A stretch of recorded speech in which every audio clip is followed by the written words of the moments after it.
तेज बारिश हो रही थी, लेकिन उस तेज बारिश की परवाह किए बिना श्यामा अपनी साइकिल पर फूड की डिलीवरी देने के लिए जा रही थी। मौसम अचानक से खराब हो जाएगा, इस बात का उसे अंदाजा नहीं था। इतनी तेज बारिश में साइकिल चलाना भी मुश्किल हो रहा है, लेकिन अगर रुक गई तो ग्राहक को डिलीवरी देने में देर हो जाएगी, तो फिर वो गुस्सा करेगा। लेकिन समय पर श्यामा के पहुंचने की लाख कोशिश तब फेल हो गई जब उसकी साइकिल का पहिया पंक्चर हो गया। ओह, ये क्या हो गया? वो बेचारी साइकिल के पहिए को असहाय सी देख रही थी। तभी उसकी मोबाइल की घंटी बजी। उसने फोन उठाया तो उधर से एक औरत की गुस्से से भरी आवाज आई। कहाँ हो? कितना समय हो गया? मैम, बस आ ही रही हूँ। कब आओगी? जब मैं भूखी सो जाऊंगी। मैम, वो रास्ते में बहुत तेज बारिश होने लगी और मेरी साइकिल भी पंचर हो गई है, इसलिए थोड़ी देर हो रही है। अपना बहाना अपने पास रखो और जितनी जल्दी हो सके आओ, नहीं तो अंजाम भुगतने के लिए तैयार रहो। बारिश रुकने का नाम नहीं ले रही थी, ऊपर से साइकिल भी खराब।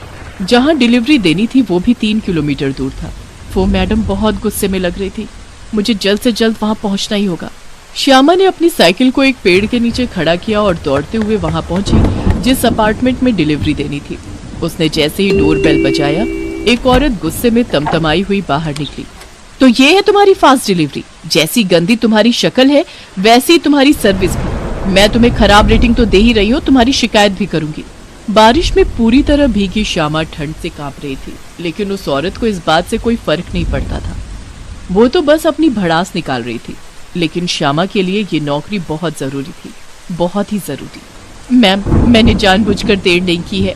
आप देख रही हैं ना बाहर कितनी बारिश हो रही है। देख रही हैं का क्या मतलब है तुम्हारा? मैं अंधी हूँ? मैम, मैंने ऐसा तो नहीं कहा। जबान चलाती हो तुम, मुझसे जबान चलाती हो। ये कहकर उस औरत ने खींचकर एक तमाचा श्यामा को मार दिया और उससे कहा, बहुत चर्बी चढ़ी है ना तुम्हें? अब देखो, मैंने तुम्हें सड़क पर भीख न मंगवाया तो मेरा नाम आकृति पांडे नहीं। गरीब की सबसे बड़ी मजबूरी होती है उसकी गरीबी, और उसी के कारण हर कोई उसका शोषण करने के लिए तैयार रहता है। श्यामा समझ गई थी कि शायद उसे इस नौकरी से हाथ धोना पड़ेगा। ये नौकरी नहीं रहेगी तो फिर मैं क्या करूंगी? मैं अकेली तो हूँ नहीं, बूढ़े सास ससुर की जिम्मेदारी मेरे ऊपर है। क्या होगा? श्यामा का जीवन आग से घिरे उस शख्स की कहानी है जो हर दिन आग की तपिश को महसूस करता है। उसकी जलन से उसका शरीर हर दिन झुलसता है, लेकिन उसकी नियति ही ऐसी है कि वो चाहकर भी उस जलन से निकल नहीं सकता। 1 साल पहले श्यामा की शादी नीलकंठ और सुकन्या देवी के इकलौते बेटे राजीव से तय हुई थी। तुम लोग भी हद करती हो माँ। बिना मुझसे पूछे पिताजी ने मेरी शादी कैसे तय कर दी? इसमें पूछना कैसा बेटा, हम जो करेंगे तुम्हारी भलाई के लिए ही करेंगे ना। नहीं चाहिए मुझे ऐसी भलाई, नहीं चाहिए। पर तुम्हारे पिता ने तो श्यामा के पिता को जबान दे दिया है। वो ये बातें कर ही रहे थे तभी नीलकंठ बाबू भी वहाँ आ गए। क्या हुआ सुकन्या? किस बात पर बहस हो रही है तुम दोनों की? अब आप ही समझाइए इसे।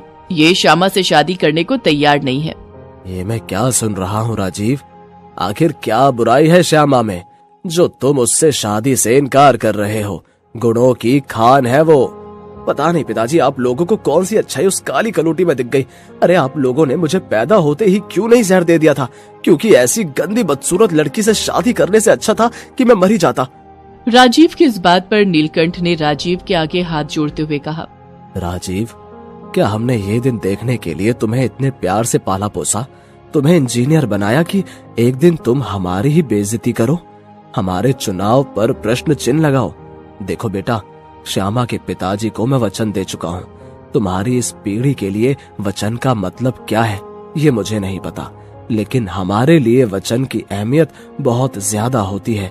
श्यामा के पिता मेरे बचपन के दोस्त हैं और वो बहुत बीमार भी हैं। उनकी आखिरी इच्छा यही है कि वो अपने जीते जी श्यामा की शादी देख ले।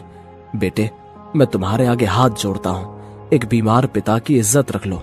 मैं ये दावे के साथ कह सकता हूँ कि श्यामा के साथ शादी करके तुम्हें कभी पछतावा नहीं होगा। अपने पिता की बात मानकर राजीव ने श्यामा से शादी तो कर ली, लेकिन उसे पत्नी का दर्जा कभी नहीं दे पाया। उसने हर बात पर उसके रंग का मजाक उड़ाया, उसे ताने दिए और एक दिन चुपके से घर से चला गया। इकलौते बेटे के इस तरह घर से जाने से नीलकंठ को बहुत बड़ा सदमा लगा और उन्हें हार्ट अटैक आ गया।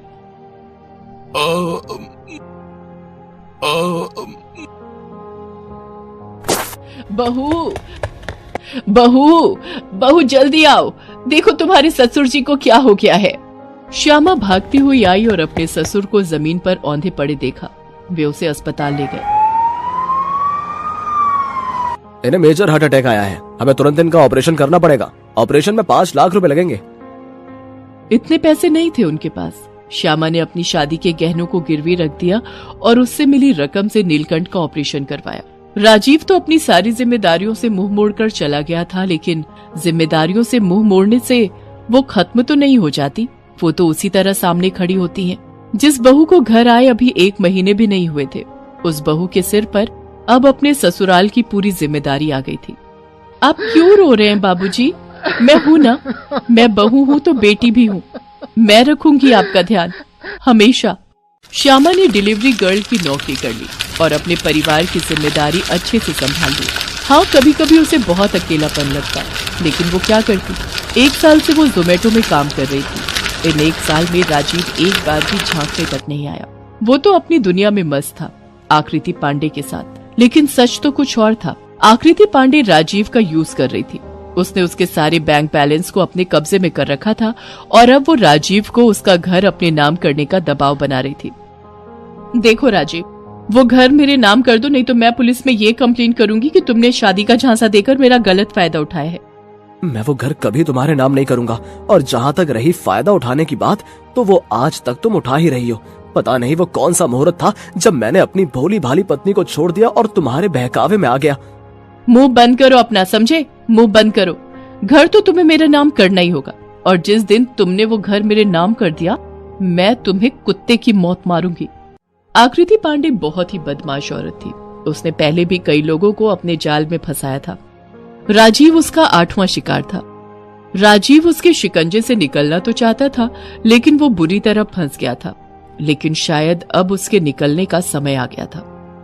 आकृति पांडे जब श्यामा को डांट रही थी तो उसने छिपकर देखा तो दरवाजे पर उसकी पत्नी थी। उसने फटाफट एक कागज पर अपनी पूरी कहानी लिखी, और जब श्यामा उदास चेहरा लेकर नीचे जा रही थी तो उसने वो कागज को गोल बनाकर श्यामा के ऊपर उछाल दिया। अरे ये क्या, किसने मुझे पत्थर मारा? उसने ऊपर निगाहें की तो उसे खिड़की पर एक चेहरा दिखा। पल भर में ही वो उस चेहरे को पहचान गई। अरे ये तो राजीव है, ये यहाँ क्या कर रहे हैं? क्या ये किसी मुसीबत में है? श्यामा ने उस कागज के टुकड़े को पढ़ना शुरू कर दिया और फिर सारी सच्चाई उसके सामने आ गई। उसने पुलिस को फोन करके सारी बात बताई और खुद फिर से आकृति पांडे के फ्लैट की ओर गई। दरवाजा उसी ने खोला। क्या है, अब क्या लेने आई है यहाँ? अपना पति। नशा कर रखा है क्या तूने? चल भाग यहाँ से, नहीं तो मार मार कर थोबड़ा बिगाड़ दूंगी। ये कहकर उसने श्यामा पर हाथ उठाया, लेकिन इस बार श्यामा ने उसका मुंह तोड़ जवाब दिया और उसके गाल पर ताबड़तोड़ थप्पड़ बरसा दिए। बहुत ताकत दिखाने की तुझे आदत है ना, अब दिखा दिखा अपनी ताकत। बेशर्म औरत, दूसरे के पति को अपने कब्जे में कर रखा है और उसे ब्लैकमेल करती है। उतनी देर में पुलिस भी वहां आ गई थी। पुलिस ने जैसे ही आकृति पांडे को देखा वो उसे पहचान गई, क्योंकि उसकी तलाश तो पुलिस को कई मामलों में थी। चल अब तेरा खेल खत्म, अब जेल में अपने किए की सजा भुगत। पुलिस उसे पकड़ कर ले गई। राजीव श्यामा से बार बार अपने किए की माफी मांग रहा था, लेकिन श्यामा ने कहा कि अब पुरानी बातों को याद कर क्या फायदा, अब आप मेरे साथ हैं। दुनिया